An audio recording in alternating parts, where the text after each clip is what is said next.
an ordinary settlement. You have factors here that go beyond an ordinary settlement. You have the absolute priority rule not applied. You have a structured dismissal, which I suppose is an offshoot of the absolute priority rule. So we don't just have simple four factors here. Your Honor, the Martin test alone is not the test for even an ordinary settlement. In Chapter 11, the true standard is Martin, but more importantly, the Supreme Court standard in TMT Ferry, which is that the settlement be fair and equitable. The appellees leave that out of their arguments. They leave that out of their brief. That is the central factor for any settlement in Chapter 11.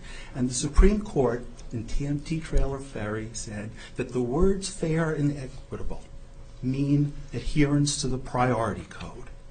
That was left out by the appellees because they was there a confirmable plan in TMT? That was a 1964 case. It was prior to the 1978 Bankruptcy Code. It has been applied by courts in the Third Circuit and elsewhere to settlements, 1919 settlements in bankruptcy, routinely, including this court. This court applies that test plus the Martin factors. So you want an absolute rule then that a bankruptcy judge can never approve a settlement that doesn't adhere strictly to the priorities of Section 507? What a per se rule. The priorities have to be looked at.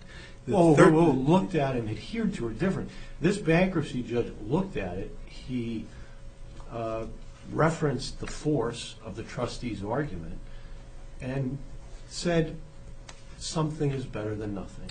Because, and I want to back into challenging a premise that you articulated a minute ago, which is property was taken away from your clients. As I've evaluated the record, it appears that in fact there was no exit strategy for your clients where they would have gotten money. Because there's no confirmable plan, you don't challenge that. So then we're going to Chapter 7 liquidation, correct?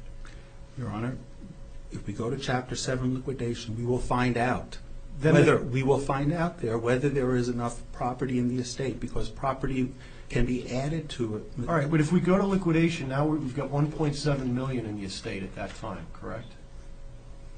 Yes. Okay, and you've got CIT and Son with $53 million in secured claims. So you know, that 1.7, none of that's going to get to the drivers. There is a viable claim, a LBO claim against Sun and CIT. That the bankruptcy judge made a finding of fact that a lawyer would have to have his head examined if he took that on a contingency. And moreover, I didn't see anything in the record that at the hearing you put forward a lawyer or two to get on the stand and testify.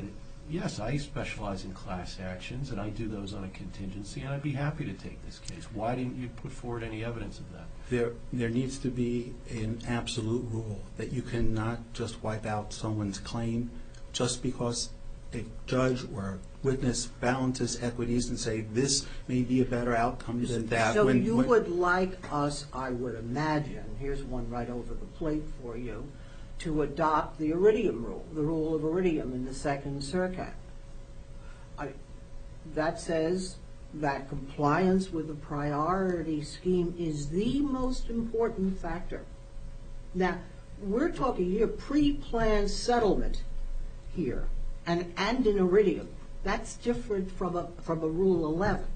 In a pre-planned settlement case in the context of Chapter 11, I think I said Rule 11, the most important factor and usually dispositive factor is compliance with, if it's fair and equitable, and the district judge has to weigh heavily